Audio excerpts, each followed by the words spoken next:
Top 10 Most Unreliable Car Brands. It seems easy. We need a vehicle that won't break down in the middle of the night and leave us stranded on the side of the road.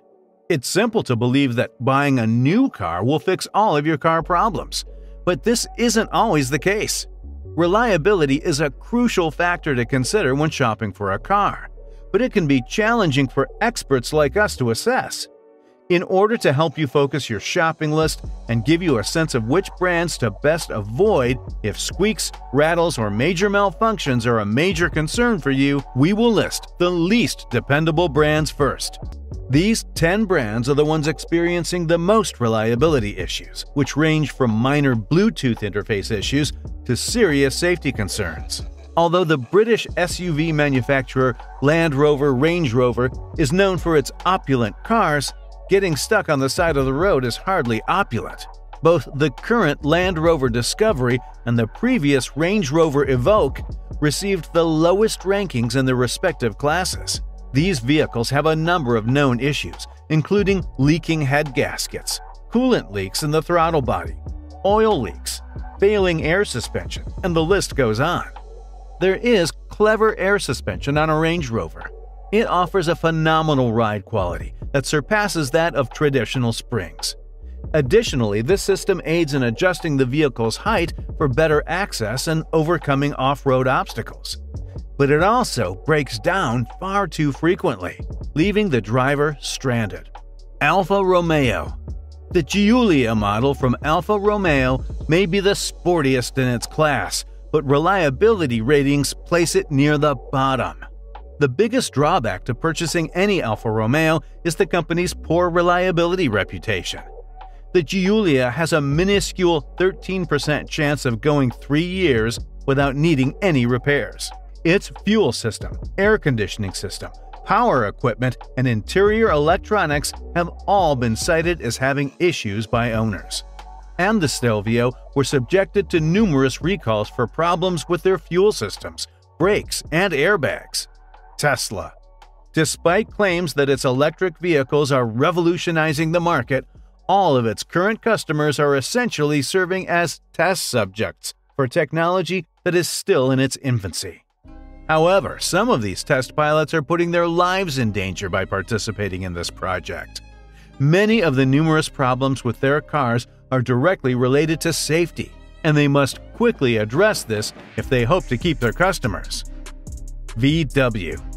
VW continues to descend into oblivion, which is understandable given that so many of their vehicles are now made in China. It is rather disappointing to see a company get it so wrong with what is essentially their foundation. With such a large company, one might have anticipated some sort of improvement, but with a move toward electric, it is more likely that they will first make a turn backwards before making a turn forwards. Ford. Given the sheer volume of pickups they produce, the company's reliability record has never been the best, so its placement near the bottom isn't all that surprising. The EcoSport, a perplexing hybrid between a crossover and a Fiesta hatchback, is unacceptable. It is a very shoddy-built vehicle that alone pushes the company's reliability ratings even lower. Although Ford was surprisingly nimble on the road, users reported that the transmission and brakes needed work. Cadillac. With their newer models, Cadillac hopes to change their unfavorable reputation as being less dependable than some other luxury brands. Their biggest issue is their build quality when compared to similarly priced luxury cars due to an over-reliance on the GM parts bin.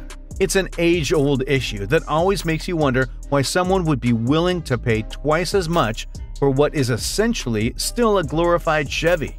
AC condenser leaks, Takata airbag issues, and screen and system malfunctions with the Q infotainment system have historically been some of the common problems affecting all Cadillac models.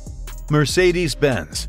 Once regarded as the world's most dependable brand, they are now a long way from that position, and their inclusion in the bottom 10 is a rather dramatic fall from grace. Their former flagship model, the C-Class, which was once their mainstay, has let the team down lately. Due to the same electrical problems that lowered the C-Class ranking this year, the GLE has also fallen to the bottom of the reliability rankings. Jeep. Although the Jeep Gladiator, Cherokee, and Wrangler can take you off the beaten path, they can also get you into the shop. Despite having one of the highest resale values among all the vehicles sold today, the brand continues to experience reliability problems. The Wrangler continues to put the Cherokee and Gladiator to shame because of how many problems it has, unlike how the Cherokee and Gladiator cover themselves in glory. This makes for pricey friends, from frame integrity to electrical gremlins. The on-road performance of the Wrangler is still below that of a contemporary SUV.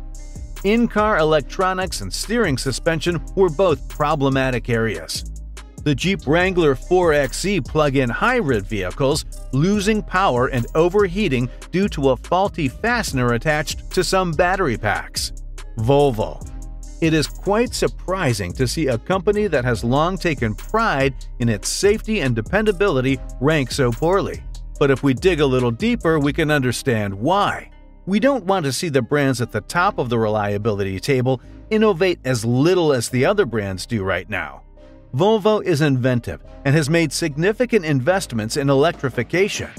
We cannot anticipate that the new untested models they are introducing will be flawless right away. It still surprises me that they are now among the bottom 10. Chevrolet. Considering that they recently required a government bailout, GM has performed reasonably well in recent years. Sadly, they continue to sell some subpar vehicles, with the Chevrolet Trax being one of, if not the worst example. Even though the Bolt may garner all the attention, the Trax is anything but a good value in a world where you get what you pay for. They issued a recall in November of last year as a result of a few Bolts catching fire. This is common with EVs and is understandable as part of the growing pains. However, the risk of it happening alone is very real.